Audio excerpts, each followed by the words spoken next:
Ons het oor die afgelope 12 weke 12 droomtroues gewys op My Sakpas Troue. Die vraag wat ons nou vra is, watter van die paartjies het die beste planne gemaak om hulle troue te laat inpas by wat in hulle sak en dus in hulle begroting was?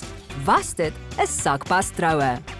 Stem vir jou gunsteling deur 'n SMS te stuur na 36264 met die kode SAKPAS en die naam van die bruid en bruidegom. Die paartjie met die meeste stemme wen 'n R20.000 geskenkbewys van lekkerslaap.co.za wat by enige van hulle meer as 16.000 wegbreekplekke reg oor Suid-Afrika gebruik kan word. 2 gelukkige kykers kan ook elkeen 'n R5.000 lekkerslaap geskenkbewys wen wat uit die bondel van SMS'e getrek gaan word.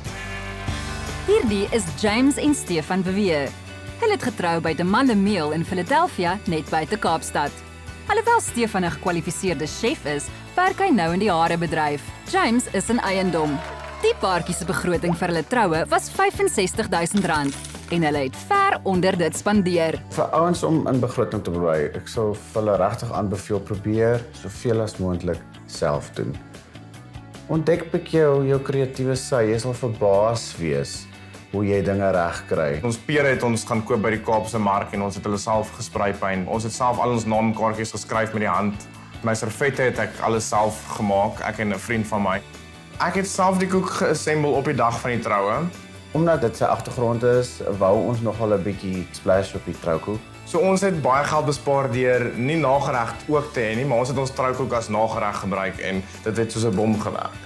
Ek dink nog 'n goeie wenk sal wees om as jy nou weet jy trou oor 'n jaar, dat plant blomme in jou tuin. Op die einde van die dag gee die blom ons niks te kos nie. Dit het alles uit ons tuin uitgekom. Uitstekende plan. Maar was hulle troue die beste Sakpas bruilof? Hier is wat die paartjie glo. Ek dink ons moet die lekkerslaap geskenkbewys wen, want ons maak 'n baie goeie span. Ons het soveel self gedoen en ja, ons het bespaar waar ons kan en ons het nie gaan skuld maak nie en ek dink dit is